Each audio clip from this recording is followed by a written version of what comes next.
work with people's fears of weight gain in a respectful way without telling people not to worry or to read another book? Ah, yes, right? That's the question that I used to wrestle with for many years back in the day until I realized this one thing. So before we dive in, my name is Tracy Brown. I'm a somatic nutrition therapist, intuitive eating embodiment specialist, and I train professionals in non-diet and decoding counseling skills. So the thing is that when we are working with a population of people who have disembodiment around being comfortable in their own skin or being able to discern accurate signals of hunger and fullness and not having guilt about that, we're not just working with facts. The fact is our work is actually very emotional and relational and not just physical.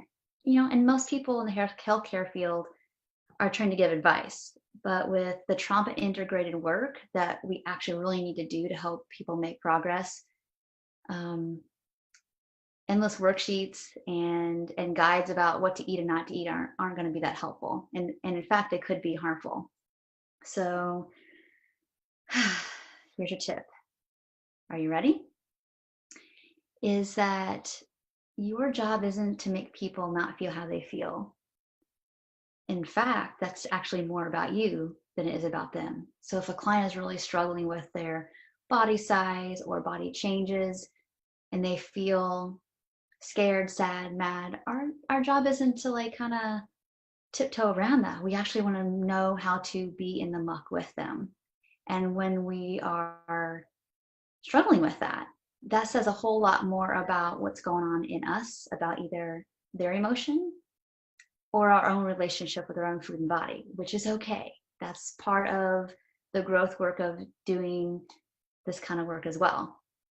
But I want to leave you just with that it's just you getting more comfortable with the emotion is part of your work. I want you to practice this. So in the comments below, let me know how this exercise goes for you. Either do it now or sometime today when you have some space, but I want you to think about a time where you were feeling something really intense. So be in that space for a second. You don't have to stay there long. Don't overwhelm yourself.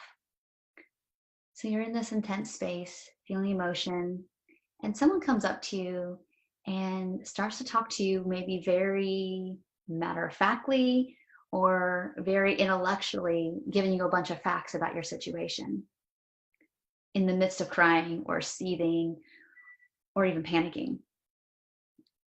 What do you think you would do?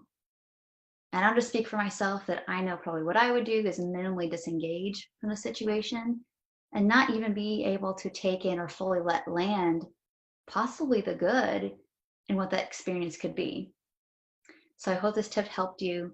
Make sure you write your comments below. And the second thing I want to hear from you is, are you ready for more digging deep tips like this?